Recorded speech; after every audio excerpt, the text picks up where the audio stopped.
அண்மை செய்தி புதுச்சேரியில் பெருக்கெடுத்தோடும் காட்டாற்று வெள்ளத்தில் சூழ்ந்திருக்கிற நிலையில் மீட்பு பணியில் ராணுவம் ஈடுபட்டிருப்பதாக தெரிவிக்கப்பட்டிருக்கிறது. கூடுதல் விவரங்களை செய்தியாளர் சரவணன் வழங்க கேட்கலாம். சரவணன், புதுச்சேரியில் மீட்பு பணியில் ராணுவம் ஈடுபட்டிருக்கும் நிலையில் விவரங்களை பதிவு பண்ணலாம். புதுச்சேரியில் கனமழையால் பல்வேறு இடங்கள்ல வெள்ள நீர் சூழ்ந்திருக்கிறது. பல்வேறு மீட்பு குழுவினர் மீட்பு பணிகளில் ஈடுபட்டிருக்கிறார்கள். தீயணைப்பு துறையினர், பேரிடர் மீட்பு குழுவினர் என மீட்பு பணிகளை மேற்கொண்டிருக்கக்கூடிய நிலையில இந்திய ராணுவமும் மீட்பு பணிகளை மேற்கொண்டிருக்கிறது. அதிகமாக பாதிப்பை ஏற்படுத்தியிருக்கக்கூடிய குடியிருப்பு பகுதியில் 4000 வீடுகளுக்கு மேலே வெள்ளம் சூழ்ந்திருக்கக்கூடிய இந்த பகுதி ராஜராஜேஸ்வரி நகர், வெங்கடா நகர், ரெயின்போ நகர் உள்ளிட்ட அந்த பகுதிகளில் எல்லாமே முழுமையாக வெள்ள நீர் சூழ்ந்திருக்கக்கூடிய நிலையில் இந்திய ராணுவம் படகுகள் மூலமாக அங்கே குடியிருப்புகளில் சிக்கியிருப்பவர்களை அங்கிருந்து கரைக்கு வருவதற்காக உதவி கேட்பவர்களை அவர்களை அடைத்துக் கொண்டு வருகிறார்கள். அதே போல தேவையான உணவுப் பொருட்களையும் இந்திய ராணுவம் தேவைப்படக்கூடிய இடங்கள்ல வழங்குகிறார்கள்.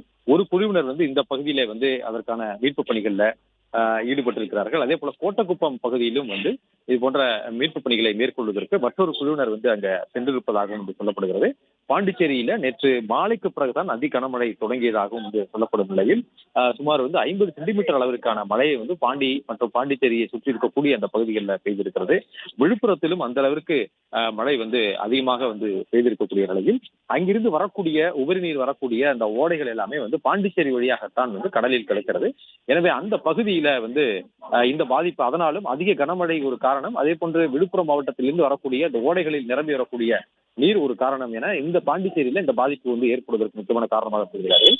தற்போது பல்வேறு மீட்பு குழுவினரும் பணியில் ஈடுபட்டிருக்கக்கூடிய நிலை இந்திய ராணுவமும் இந்த மீட்பு பணிகளை மேற்கொண்டிருக்கிறார்கள். கிருஷ்ணா நகர் பகுதியில 500 வீடுகளை வெள்ளம் சூழ்ந்திருக்கிறது.